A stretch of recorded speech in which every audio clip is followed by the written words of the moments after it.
So that brings us to the mods.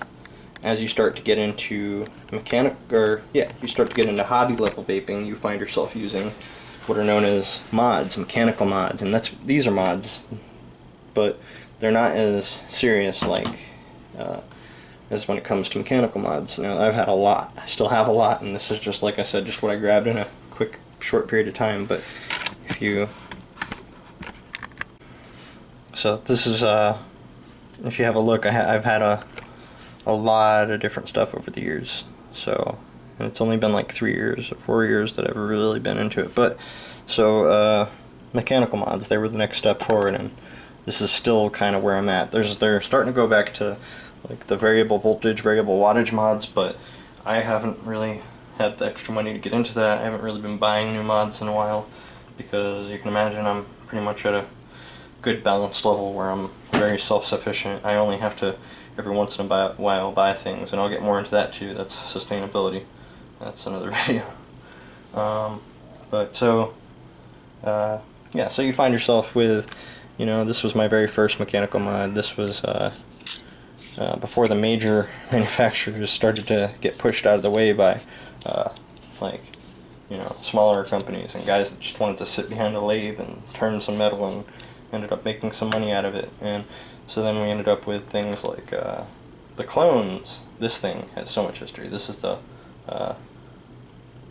Fu Hatton, and it has such a history about you know, clones and whatever. And there was just this big fight and dispute, and still is to these days. But it was kind of like a joke on a joke on a joke. It's a clone of a clone of a clone, and it's hard to tell to this day whether or not, you know, the one you have really is a clone or is not, and it doesn't matter, because that's the whole point.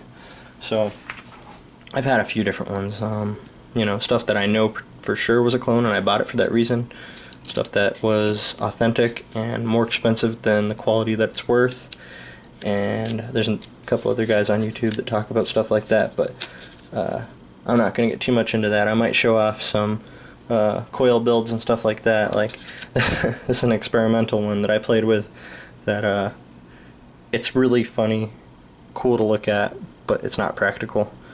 The thing is like an 1/8 inch in diameter, and I called it the rope.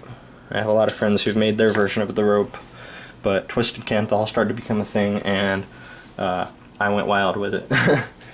And so yeah, so batteries started to change. We started to use the 18650s, which I don't have any down here except for the one in my current e-cig, but I got a 26650, which they haven't taken off as much as you would think they would, because the, you know, comparison, you know, this is a I believe it's a Samsung battery in there that contains probably like, you know, maybe 2600 milliamps, which is great, you know, it's awesome for, it'll get me through a day usually. But these guys, look at the size of that battery. This thing can hold up to almost 10 amps of power, you know, like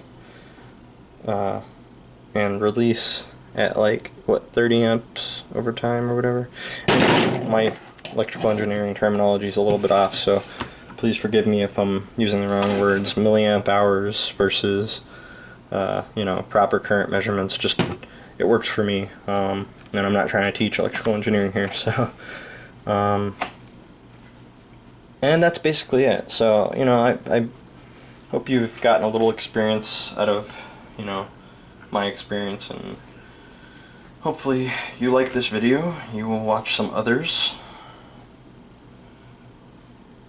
Hopefully you like this video and you will watch some others, and subscribe and comment and share. Thank you.